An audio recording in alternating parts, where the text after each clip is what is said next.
Welcome to A Canadian Investing in the U.S., a podcast and YouTube channel focused on Canadians buying real estate, with host Glenn Sutherland. Welcome to another episode of A Canadian Investing in the U.S. This is your host, Glenn Sutherland. This week I have Omar Khan. Omar, can you tell me a little bit more about yourself? Hey Glenn, so thank you first of all for having me on your show. It's a great honor. Oh, no problem. I've been in the U.S., Dallas specifically, for about 3 years now. I moved down from Calgary. Before that, I was in Toronto. I went to school there. I started working for RBC and McKinsey there. Then I moved to the old patch, did some M&A, investment banking type stuff there, and then I moved down here. So I'm a CFA charter holder. I just did the whole thing, I studied hard. I did all my degrees like all my other Canadian peers. So before moving here in the old patch and in Toronto, I did about $3.7 billion of M&A and capital financing transactions. And now what I do is I syndicate large multi-million-dollar deals, specifically in mobile home parks across the United States. And the bulk of my investors are Canadians because, I have gone through the pain of setting up everything, having all my investments move over here. And this is why when I can talk to a lot of Canadians, I really kind of know what's going on, what's their tax problem like, what their lending problems are like.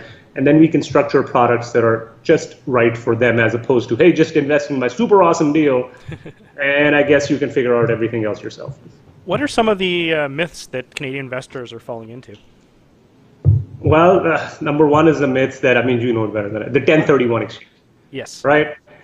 I don't know. I've gone through at least a good 4 dozen conversations in the past 2 months where, especially, with the Toronto and Vancouver markets being really hot for real estate, and they're kind of going through a little bit of a dip these days. Yep. So a lot of folks are trying to get out, and some of the folks that have gotten out, they've got a lot of money, or rather before they sell, they say, well, why don't I just 1031 exchange it into a bigger property in the U.S.? And the simple thing is, guys, you can't. We're Canadians, we can't. So number one, that's out of the picture. And then what you really can't do is, even if you could 1031, you can't just pick up one asset from one country, take it to another country, and then imagine nothing's going to happen in between. So for Canadians, do we have the ability to 1031 from an American to an American property? Yes, you can in America, but the CRA doesn't consider it a 1031. The CRA considers disposition, so you'll still end up paying taxes on it. Yeah. One way I was thinking about it, if you could get around it, if you moved your assets from being in like a partnership or an LLC and moved them into like a C Corp, because then you're like a true American corporation. That might be one way, right? Yeah. Well, I'm just first of all, hey, that's a good thought process to think about. You'd have a hard time convincing the CRA is what I'm trying to tell you. Look, from the perspective of being in America, from the American perspective, it's American to American, you can do it, no problem, because the IRS doesn't really care that much. But since you are a Canadian resident, as an example, and you spend more than half the year in Canada, so you are then considered to be paying, from the CRA's eyes, you're considered to be a Canadian resident who's going to pay taxes in Canada. So regardless of what some foreign taxation authority treats you like, they still consider it a deemed disposition. Okay. So there's a lot of fancy tax structuring that can go on. I'm not a tax CPA, but I can tell you that as an individual, you're going to have a really hard time trying to explain this to the CRA because, first of all, you know this better than I do. They don't like to discuss anything. They just like to tell you stuff.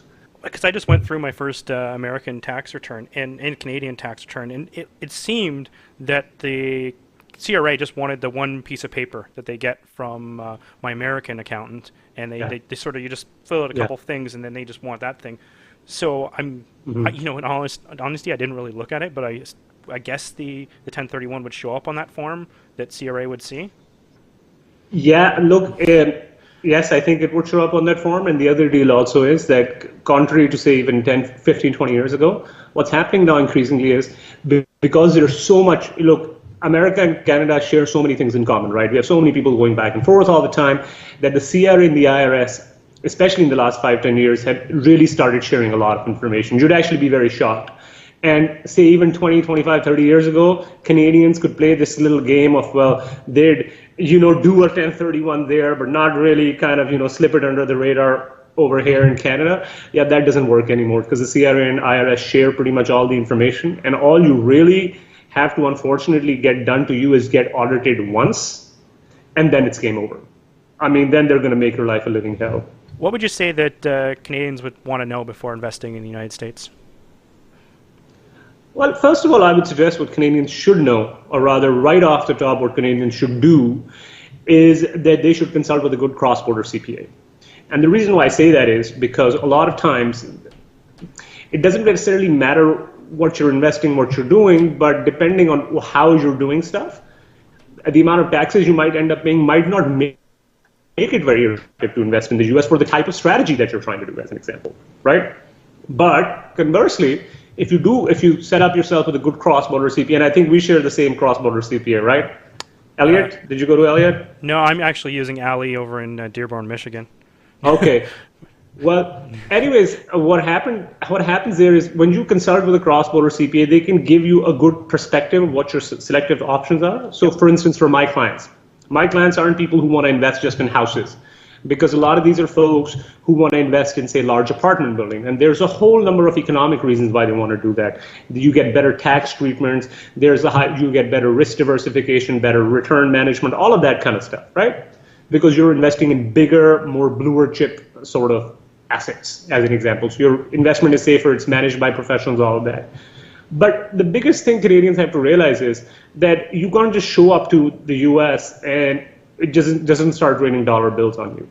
It's very hard, and there's a lot of properties, for instance, in the US, and there's lots of areas in the US for which we have no comparable example in Canada. So a lot of times, when we listen on podcasts and somebody says, hey, I bought 10 houses in some XYZ city, right? And I'm 25. And I bought each of these houses for 30 grand or 35 grand, and I just repaired them, and all I had to do was put them back on the market, and somebody bought it for 55 grand. Well, there's a couple of problems there. Number one, I don't think we have an area in Canada that has houses for $30,000. Number one. Or rather, I haven't come across an area. Yeah. Have you? If you're going to do that in Canada, you're going to be out into a small village that's really far out there, like in northern New Brunswick, that used to be a mining town, and the mines are closed, and there's no other business there. Yeah. So a lot of that's a good point. Actually, I didn't think of that. That's a really good point. Yeah. It's not where you want to invest.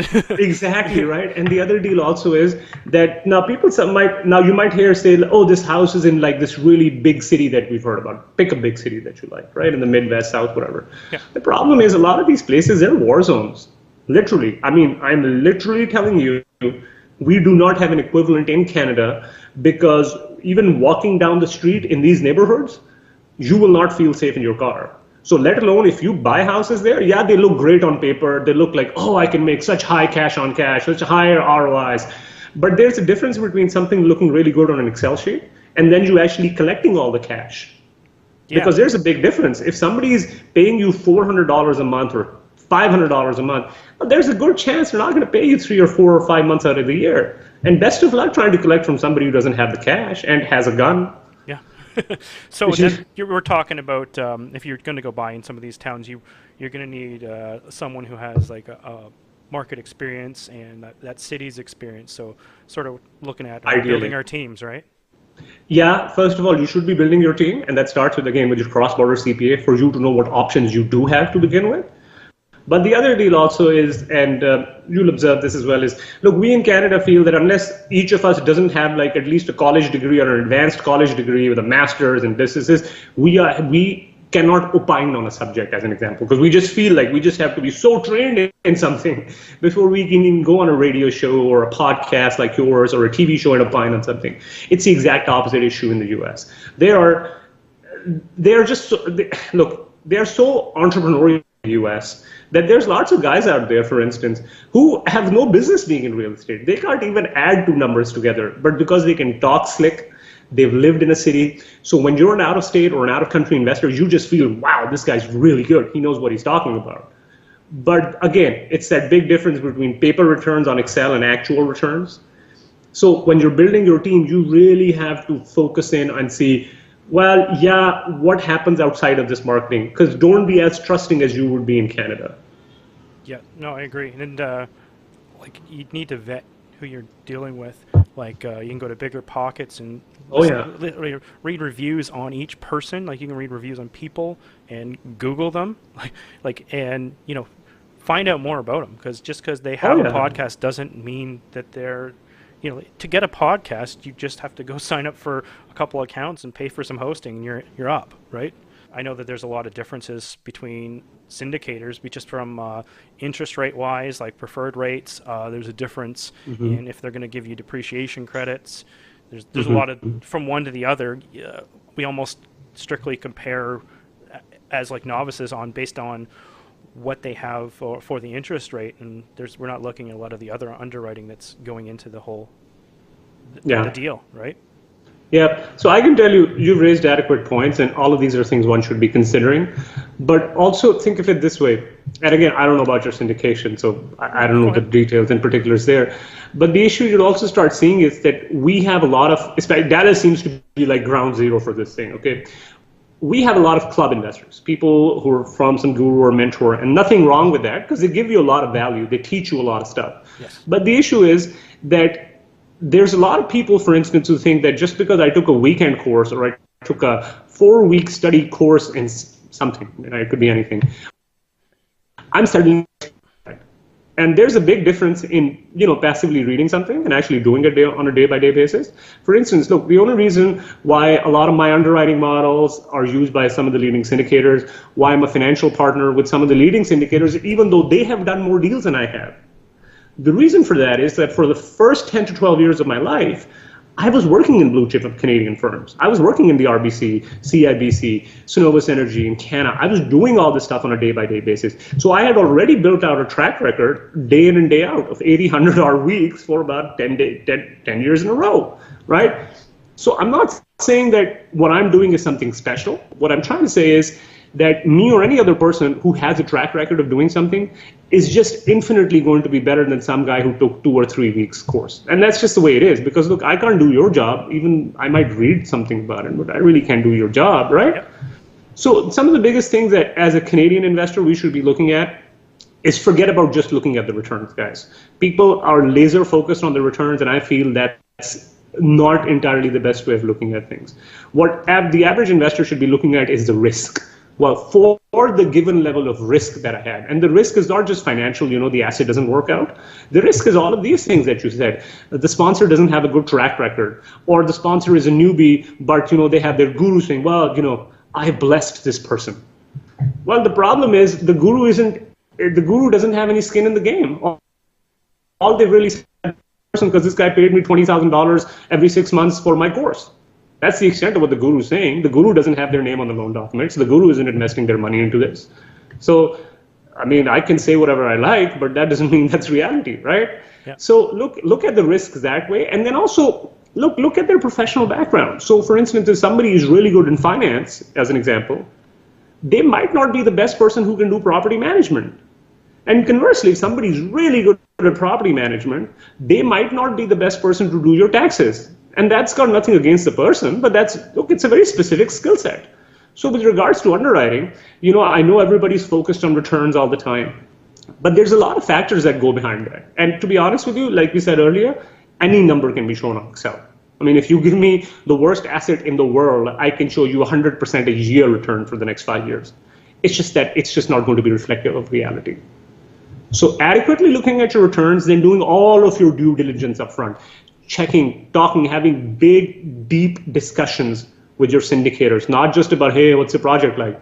What are they like? What's their background like? What's their technical competency like? When things go south, do they have multiple scenarios and exit plans mapped out? For instance, when they show you a sensitivity analysis, where different returns and you're sensitized to a variable, what's going on? What actually goes into their underwriting? Because what everybody is assuming right now is that they look at the past 3 years as an example, which by the were the exception to the rule. They weren't the rule, right? So they look at the past 3 years, they'll take an average of the past 3-4 years and just average it out for the next 3-4-5 years. Well, the problem with that is that if you're looking at the rear view mirror, you don't know that something's coming head front like that to you, right? Because as an investor, you can only look forward. You can't look backwards. Yeah. Right? And the other biggest deal with the interest in all of this is that I personally seen, actually, right on Friday, I was actually talking to one of these guys. I met him. The problem is so many people are eager to get into the game that literally what they've been told by a lot of their gurus and mentors is that you have to do everything possible to get the deal. The problem with doing everything possible to get the deal is that you'll do everything possible to get the deal. And that's always not the best way forward. So people will end up getting really bad loans. So their back is against the wall. They'll take on assumable loans with like a 1 year, 1 year maturity left. There's lots of small little moving parts. Until you don't have a deep discussion on these things, guys, don't invest, because no deal is better than a bad deal. Literally, wait 3 months, wait 4 months. Develop a relationship with people. Try to understand how the process goes. Don't be in a hurry to just throw your cash to the first guy who seems nice or is vetted by some sort of guru, because for all intents and purposes, lots of these gurus have no business being in this field. I mean, they haven't been around for more than 3 or 4 or 5 years. Let's change gears a little bit. What about we talk about the difference in landlord laws between, say, Ontario, Quebec, BC, and then we're going to compare them to. I know you're in Texas, right? So Texas is, I believe, the most landlord-friendly state in the entire United States. It's on every single top 5 list that I've ever read. Yeah. Well, we can talk about it, but the conversation is going to be really short. And the conversation goes something like this, that if somebody doesn't pay you your rent, like, so if you are the owner of the building and person X doesn't decide to pay you your rent, you don't have to beg them to give you your rent, the rent that you are legally obliged to get. You don't have to, ask for mercy. You don't have to give them cash for keys. You don't have to do anything like that. If the person doesn't pay you the rent that they have said they're going to pay you on time, you send them 1 or 2 late notices, and then you basically go down to the sheriff's office and tell them what's happened. And by law, the sheriff's going to show up and evict the tenant. There's going to be no landlord and tenancy board. There's going to be no, hey, it's really, I don't know, July, it's really hot, or it's December. I mean, it's not really that cold in Dallas, but people in Texas think it's really cold, right? Yeah. I mean, it's December, right? Or it's Christmas or Thanksgiving. No, none of that matters. Because every single day somebody doesn't pay you your rent, you're losing money. So that's the way they look at it. If you're contractually bound to pay something that you're supposed to be paying, they're not like this whole bureaucratic game of you begging and cajoling, and then you go into a landlord and tenancy board. They're making you wait for 3 months. Then if you're lucky, they might give you a date, and then you have to leave everything in your life and show up to their date and have them rule against you because you're a heartless landlord. I remember my first time, it was for my property in Alabama, and after I think 5 days, the person was late. They're like, "Okay, do you want us to evict them?" And I'm used to, I have all these properties in Ontario, and I was just like, "What? We're gonna start an eviction after 5 days?" And they're like, "Yeah, no, we can get them evicted. We'll have them out before the end of the month." I'm like, "Oh, you know what? You guys are the professionals. Do what you normally do." They're like, "Well, we'll send them a letter, and then they should pay us in the next day or 2. Otherwise, we'll get them out." Oh yeah, look, think about it. I mean, you don't think that's fair because look, if you invested your money, you also have mouths to feed, right? You also have demands on that thing. Oh yeah, and if you're gonna compared to Ontario, we do like first and last month's rent here, whereas they do security deposit. Yeah. And the difference with security deposit is that it's not last month's rent. You don't have to give it back to them. You can use it to fix any repairs in the building. If they've been smoking in there, you can use it to paint the building.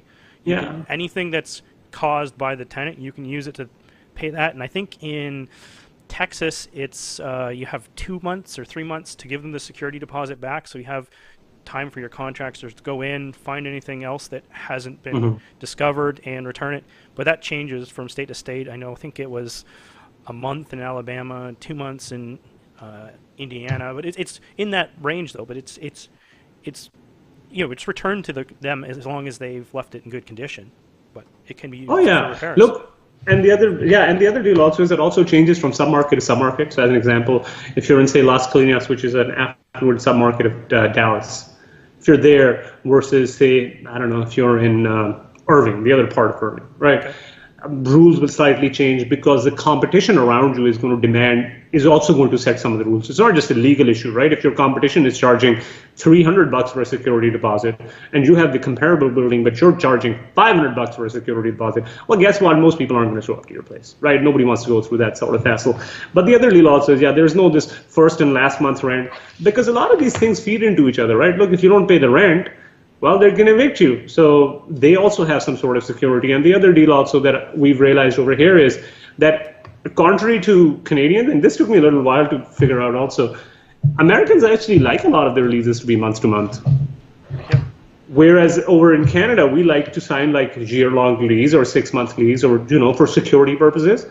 But they think about it the opposite way. They think about it in the sense that, look, if I don't like this person, I don't want them hanging around. Yep. So it's a different perspective. I mean, it's right in both cases. Don't get me wrong. Americans are making a lot of money. But it's just a different perspective. We value stability more, and they value capital appreciation more. Yep. And you're saying like charging like $300 or $400 or $500 for last month's rent. Like you can, I think, charge up to 2 months rent as a security deposit, which is right crazy, like compared to Ontario, where we can't do any of that. Also, the other thing sorry to interrupt you. I think the other thing we forgot also is that there is no rent limits over here. So if I want to jack up my rent by like $200, hey man, it's my property. I'll do whatever I like. Yeah, if the market dictates it, if the tenants are willing to pay it, you just have to give enough notice, whatever is legal for that state. Yeah. And then, if they don't like it, they can move out. But you just have to be reasonable, just picking, looking at comps, and if you find that you've bought a property even that's undervalued, you can bring it up to value. And if you're doing like apartment syndication, then you can, it increases the value of your building if you want to do a refinance, because it's all based on cap rate. A lot of it, anyway. Well, see, yes, and the other deal also is their perspective is, look, if you overcharge for something, people are just going to move out. So the consumer also has a lot of power. It's not just the landlord having power. In fact, I think the consumer has more power because the consumer has more choices. Yep. And once you own a building, you're kind of stuck with that building for a little while. The consumer can just up and leave and move to the building across the street. Totally agree. If someone wanted to get a hold of you, what would be the best way to do so? Well, they can email me at Omar, O-M-A-R, at boardwalkwealth.com. So that's B-O-A-R-D, walkwealth.com. You can also text me at 214-727-8643. And our website is boardwalkwealth.com. And we specialize in dealing with international and Canadian folks. So email us whenever you like. Perfect. Thanks for coming on the show. That was great. Thank you, Glenn. It's an honor.